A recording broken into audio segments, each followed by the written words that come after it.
Eh bien, salut à tous et à toutes, c'est Batslayer et bienvenue pour cette nouvelle review comics qui va concerner Batman Anthology, sorti le 6 décembre pour 25 €. Donc voilà, alors Batman Anthology. Donc je vais d'abord parler donc comme d'habitude de l'objet en lui-même. Alors la gamme Anthology, en tout, il y en a déjà eu sorti deux, je crois. Non, c'est pas je crois, je suis sûr. Donc il y en a eu deux qui sont déjà sortis. C'est DC Anthology, donc avec des récits de Green Lantern, Flash, Superman, Batman, Wonder Woman, enfin voilà, toute la Justice League en gros. Ensuite, il y en a eu une Superman Anthology qui est sortie à peu près, je crois, à la sortie de Man of Steel, un truc du genre, parce que voilà, c'était un bon moment pour le sortir, je pense. Et là, en décembre, Urban nous sort une très belle anthologie sur Batman. Donc au niveau du choix de la cover, j'ai rien à dire, c'est magnifique, c'est du Alex Ross, donc voilà, elle est magnifique. Euh, voilà, ça rend hyper bien, donc pour la cover, j'ai rien à dire. Donc alors, c'est du 368 pages, donc on a 20 récits sur le Chevalier Noir. Donc 20 récits qui ont fait le Chevalier Noir. Donc on a par exemple la première apparition de Batman, donc Detective Comics 27, donc de 1939. Après on a la première apparition de Robin par exemple, le garçon prodigue. On a encore la première apparition de Batgirl. On a qu'est-ce qu'on a d'autre, enfin on a un truc, enfin un récit sur comment dire, World Finest, donc l'équipe entre Superman et Batman.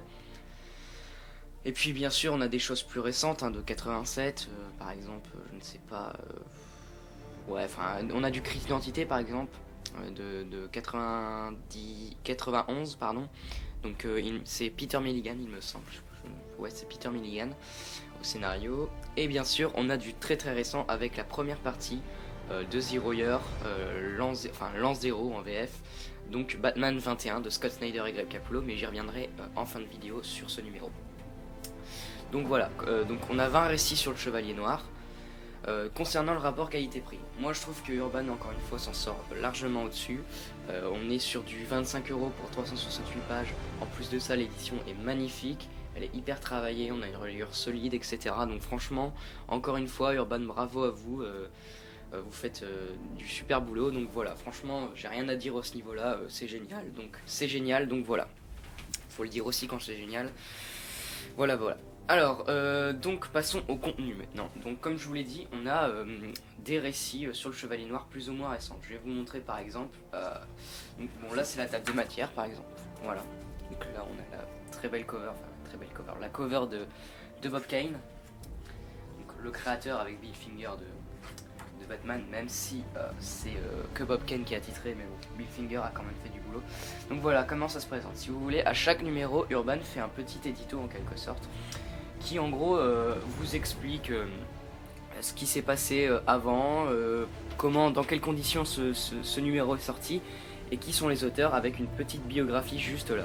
Donc là, la biographie, c'est celle de Bill Finger, qui était en gros le scénariste par exemple, de ce premier Detective Comics. Voilà. Donc voilà, bon, bien sûr les dessins, faut être indulgent, ça sortait en 39. Voilà.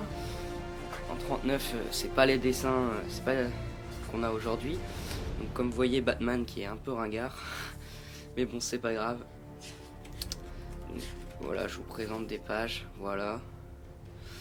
Donc Detective Comics 27. Après, bon, on a des choses un peu plus récentes. Donc, et en fait, ces récits, on va avoir tout simplement tous les grands noms qui ont fait le Chevalier Noir. Donc je pense surtout par exemple à Paul Dini ou encore Frank Miller. On a du Frank Miller. On a aussi, excusez-moi, du Neil Adams par exemple, comme là, Neil Adams. Donc les dessins de Neil Adams.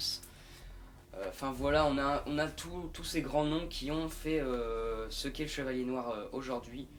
Voilà. Donc attendez, je vais pas tout vous montrer, c'est pas le but. Faut que vous découvriez cet objet vous-même parce que franchement il est magnifique. Donc voilà, ah oui, voilà, là on a du Frank Miller au dessin. C'est tout simplement magnifique, je vous montre ça. Voilà, j'adore cette page. Donc c'est un épisode sur le Père Noël par exemple. Je dégage ma main parce que là. Donc voilà, très beau dessin de Frank Miller avec du Dennis O'Neil au scénario qui est lui aussi un nom important. Donc vous voyez, comme je vous dis, on a à peu près tous tous les grands récits, hein. Donc là par exemple on a, si je ne me trompe pas, donc bien évidemment je vais galérer à retrouver la page. On a, voilà, le garçon prodigue, donc la première apparition de Dick Grayson en tant que Robin. Donc voilà, voilà, après on a Barbara Gordon. Enfin bref, vous avez vraiment tous des récits de différents âges, et c'est ça que je trouve le plus intéressant avec ces anthologies, c'est de voir comment un personnage a évolué au fil des années, comment l'univers de Batman s'est assombri, car il faut dire ce qui est, quand vous lirez les premiers épisodes de Batman, vous allez faire, attendez, je suis en train de lire du Batman, non parce que sérieusement c'était assez, faut dire ce qui est kitsch et ringard, mais bon, c'était l'époque, donc on peut pas leur en vouloir. Donc là on a du Williams 3, pardon, donc qui a fait aussi Batwoman, c'est magnifique. Enfin voilà, on a bien évidemment des choses aussi plus récentes, hein, comme vous voyez, très belles choses bien évidemment. Là on a l'annuel de Batman et Robin, donc les New 52. Voilà. Donc voilà pour cette anthologie, franchement c'est un très bel objet. Donc avec des récits de tous les âges, on va voir Batman évoluer, sa personnalité, son design au fil des années, et ça c'est vraiment hyper intéressant. Enfin je trouve, encore une fois, c'est que mon avis. Ensuite, donc, et le dernier récit qui m'intéresse, c'est celui-ci. Donc, attendez, je le trouve. Voilà. L'an 0, Cité secrète, première partie de Scott Snyder et Greg Capullo. Donc voilà. Qu'est-ce que j'en ai pensé? Franchement, moi j'ai adoré. Voilà, j'ai tout simplement adoré. Ça prend place donc 6 ans auparavant. Donc regardez-moi cette magnifique page de Capullo. Regardez-moi ce Batman badass. Juste trop classe. Voilà. Donc voilà pour l'an 0, franchement un très bon récit donc, qui prend place donc 6 ans auparavant. C'est pour raconter en gros la naissance de Batman dans les New 52. Alors si j'ai bien suivi, à la base ça devait pas remplacer Year One, c'est-à-dire que Year One devait toujours être canonique, c'est-à-dire que ses origines écrites dans Year One par Frank Miller et Mazzucchelli devaient toujours être celles dans les New 52. Apparemment Snyder et DC ont un peu changé d'avis, c'est-à-dire que Zero Year serait les origines des New 52 de Batman. Donc là bon, apparemment ça passe un peu moins bien parce que bon, pour beaucoup de gens, et moi compris, hein, Year One est un chef-d'œuvre, faut dire ce qui est, c'est très bien écrit et c'est très beau. Donc voilà, les gens en général aiment pas qu'on touche à ce genre de choses. Moi personnellement ça me dérange pas, je me dis c'est les New 52, il faut bien des origines à ce personnage. Et personnellement, moi ce que j'ai lu là, donc de Scott Snyder et Greg Capullo, j'ai trouvé ça hyper efficace, hyper bon. Alors ça met l'histoire en place tout doucement, mais moi j'ai qu'une chose à dire, c'est que j'ai très hâte d'être en 2014 et d'avoir ce numéro 2, ce numéro 22, donc la deuxième partie de Zero Year, parce que là, je vous assure que j'attends la suite comme pas possible, donc je vous montre encore quelques pages, voilà.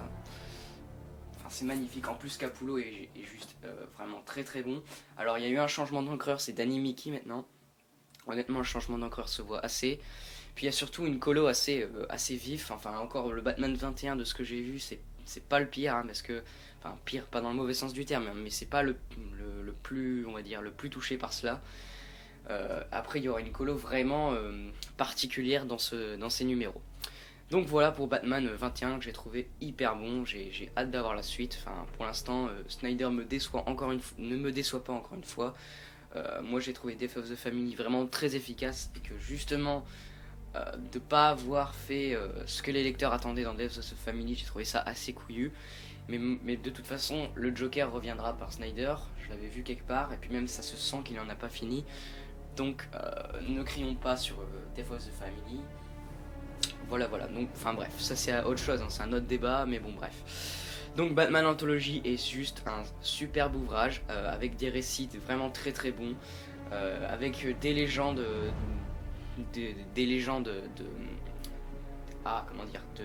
qui ont fait le Chevalier Noir, donc comme j'ai dit, hein, du Paul Dini, Neil Adams, pardon,